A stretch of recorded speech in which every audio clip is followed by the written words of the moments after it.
Remember music, real music, music that mattered, the kind that resonated in your soul. It wasn't just sound, it was an experience.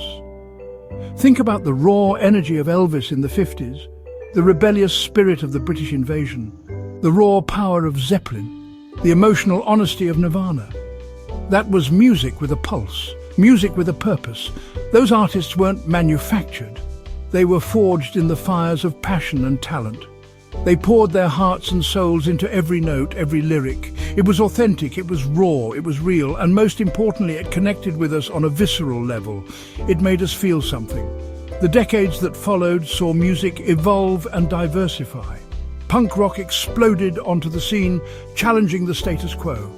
Hip-hop arose from the streets, giving a voice to the unheard. Grunge ripped through the fabric of apathy, forcing us to confront our own disillusionment. These were movements, revolutions, not just genres, but somewhere along the way, something changed. The music industry, once a breeding ground for true artistry, began to prioritize profit over passion. The focus shifted from creating meaningful music to churning out commercial hits. And the 2010s, well, that's when the bottom really fell out. Music has always been a reflection of its time. It mirrors our hopes, our fears, our dreams. In the decades leading up to the 2010s, we witnessed a gradual shift. Technology began to play a larger role in music production. Synthesizers, drum machines and samplers became commonplace, adding new textures and possibilities to the sonic landscape. The rise of MTV in the 1980s brought a visual element to music, blurring the lines between artist and entertainer. Music videos became mini-movies, spectacle often overshadowing substance. The internet, in its infancy, promised a new era of musical discovery. Napster and its ilk disrupted the traditional music industry model, giving rise to digital downloads and the decline of physical albums. These changes weren't inherently bad.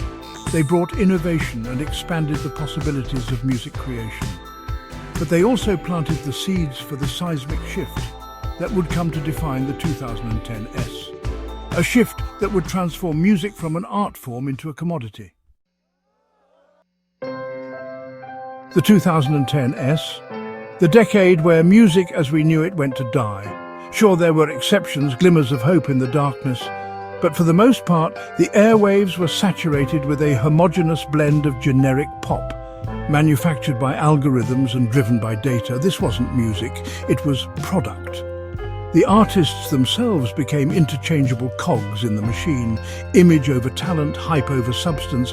Instead of pouring their souls onto the page, they were churning out pre-packaged emotions, designed to appeal to the lowest common denominator. Lyrics became simplistic, melodies predictable, and the overall sound sterile. It was the triumph of style over substance, of quantity over quality.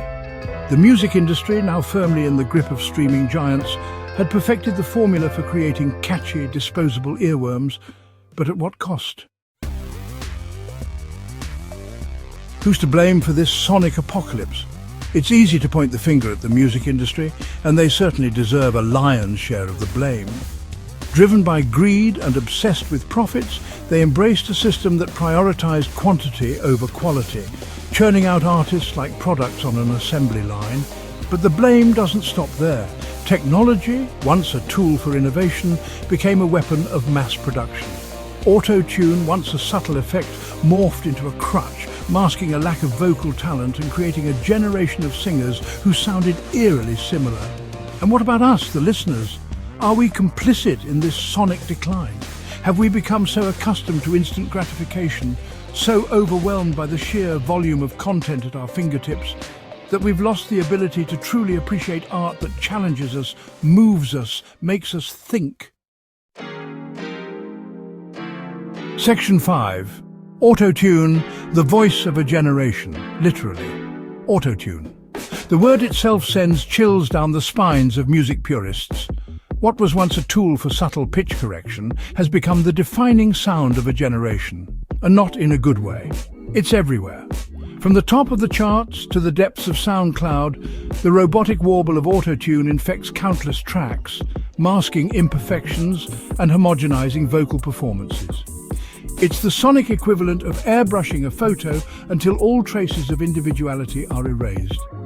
Sure, there are artists who use autotune creatively, as an effect rather than a crutch, but for every Bon Iver, there are a dozen others who rely on it to mask a lack of vocal ability, turning their voices into digitized drones.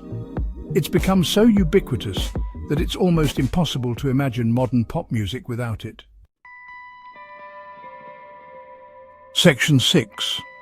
Hope from the underground, a glimmer in the darkness? Is there any hope for real music in this digital wasteland? Look beyond the glossy facade of the mainstream, past the algorithmic playlists and manufactured pop stars, and you'll find glimmers of hope flickering in the darkness. The underground, that fertile crescent of creativity, still thrives, albeit in the shadows. Independent artists, unburdened by the constraints of the mainstream music industry, are creating music that is raw, honest, and challenging. They're pushing boundaries, experimenting with new sounds, and pouring their hearts and souls into their craft. They're the poets, the rebels, the truth-tellers, keeping the spirit of real music alive. But can they survive? Can they break through the noise and reach a wider audience? Or are they destined to remain hidden gems appreciated by a select few? Section 7. Can we get it back? Searching for a way forward. So what's the solution? Can we reclaim music from the clutches of algorithms and corporate greed? It's a daunting task, but not an impossible one. It requires a conscious effort from both artists and listeners to reject the status quo and demand more. Artists need to rediscover the courage to be vulnerable, to write songs that come from the heart, not from a marketing meeting. They need to embrace their individuality, their imperfections, and stop striving for manufactured perfection. We, the listeners, need to be more discerning in our consumption. We need to seek out artists who are pushing boundaries, who are challenging our perceptions, who are making us feel something. We need to support independent music venues, buy albums directly from artists, and spread the word about the music that moves us. Section 8. A world adrift. Music in the age of algorithmic overlords. The rise of streaming services has fundamentally changed the way we consume music.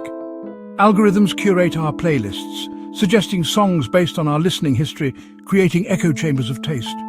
We're bombarded with so much music, so much content, that it's easy to become overwhelmed, to simply accept what we're fed. This constant barrage of sound, this endless stream of algorithmically curated playlists, has desensitized us to the power of music.